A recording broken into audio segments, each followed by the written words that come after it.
ये कहानी है 2014 में आई फिल्म की जिसका नाम है जेलबेट। ऐना नाम की लड़की अपने कमरे में कोई अंग्रेजी बाजा बजा रही थी। तभी उसका सौतेला बाप आ जाता है और ऐना को ही बाजा समझ के बजाने की कोशिश करता है। ऐना को उसके बजाने का तरीका पसंद नहीं आता और वो उसे खुद से दूर कर देती है, लेकिन उसका सौतेला बाप दुनिया से ही दूर हो जाता है। इस भले काम के लिए ऐना को 4 साल के लिए बाल सुधार घर में भेजा जाता है। वहाँ का वार्डन एक बुढ़ा है जिसका नाम फ्रैंक है और वो लड़कियों की बहुत इज्जत करता है। शायद पुलिस उसे उसके कमरे में पहुंचाती है। उसे वहाँ उसकी रूममेट जेनी मिलती है जो उसे सोते हुए देखकर काफ़ी खुश होती है। अगले दिन सफ़ेद बिल्ली ग्रुप की लीडर कोडी ऐना से दोस्ती करने की कोशिश करती है, लेकिन ऐना उसका दिल तोड़ देती है और इसके बदले कोडी और उसका ग्रुप बाद में ऐना की हड्डी तोड़ देती है और कुछ न बताने की धमकी भी देती है और वो डॉक्टर को कुछ नहीं बताती। वो फ्रैंक से जाकर कहती है कि उसे अकेले रहना है, लेकिन फ्रैंक कहता है कि वो उसकी मदद तभी करेगा जब वो उसके साथ घर घर खेलेगी और उसमें सुहाग रात वाला सीन भी होगा। पर ऐना उसे मना कर देती है।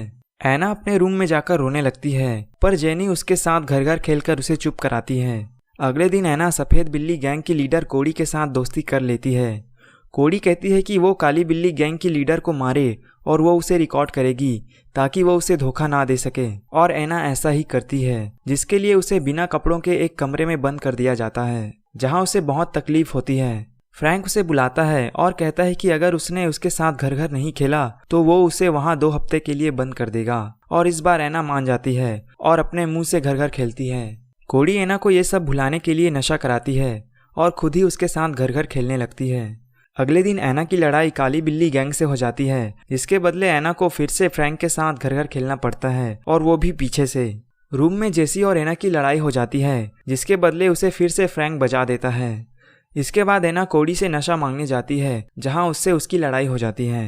अब वो नशे के लिए दूसरी लड़कियों से ड्रग्स लेने लगती है और कोडी उसे रोकती है, लेकिन वो उसके ऊपर थूक देती है और कोडी उसे अपने गैंग से निकाल देती है। ऐना के गैंग से निकलते ही काली बिल्ली गैंग उसे बाथरूम में कूट देती है और वो डॉक्टर से इलाज कराती है। अब उसको ड्रग्स की लत लग चुकी है और वो बदला लेने के लिए काली बिल्ली गैंग के साथ लड़ जाती है और फिर से उसे अंधेरे कमरे में बंद कर देते हैं। फ्रैंक आता है और घर घर खेलने को कहता है। बाहर निकलने की चाहत में ऐना मान जाती है और वहाँ से वापस आने के बाद जेनी उसके साथ घर घर खेलती है। अगले दिन वो फिर से ड्रग्स लेने जाती है, पर कोडी उसे रोकती है और वो वहाँ हंगामा कर देती है।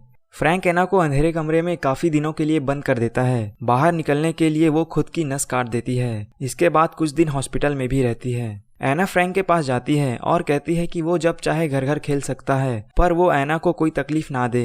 ऐना सफ़ेद बिल्ली गैंग का टैटू मिटा देती है और खुद ही जेनी के साथ घर घर खेलने लगती है। फ्रैंक ऐना के लिए अंग्रेजी बाजा लाता है और उसे टैलेंट शो में बजाने को कहता है। सफ़ेद बिल्ली गैंग ऐना को कूट देती है क्योंकि उसने उनका टैटू मिटा दिया था। ऐना डॉक्टर को बताती है कि उसे फ्रैंक के साथ घर घर खेलना पसंद नहीं है और वो डॉक्टर से मदद मांगती है, लेकिन फ्रैंक डॉक्टर का ही ऑपरेशन करवा देता है।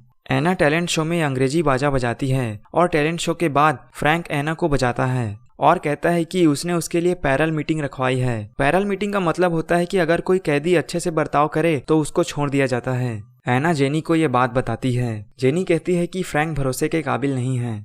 ऐना फ्रैंक को पकड़वाने के लिए कोडी से मदद मांगती है और वो उसे फ़ोन दे देती है।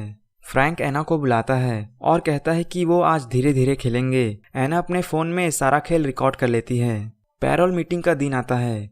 पैरोल मीटिंग में फ्रैंक अपनी बात से मुकर जाता है, जिसके बाद ऐना ऑफिसर्स को फ्रैंक के साथ घर घर खेलने वाली वीडियो दिखाती है। ऑफिसर वीडियो देखकर फ्रैंक से कहते हैं कि क्या बात है, काफ़ी मज़े किए हैं, चल अब जेल में मज़े करना, और वो फ्रैंक को अरेस्ट कर लेते हैं। ऐना को पैरोल पर छोड़ दिया जाता है और अब ऐना काफ़ी फेमस अंग्रेजी बाजा बजाने वाली बन चुकी है। इस कहानी से हमें ये सीख मिलती है कि हमें रोज़ ब्रश करना चाहिए।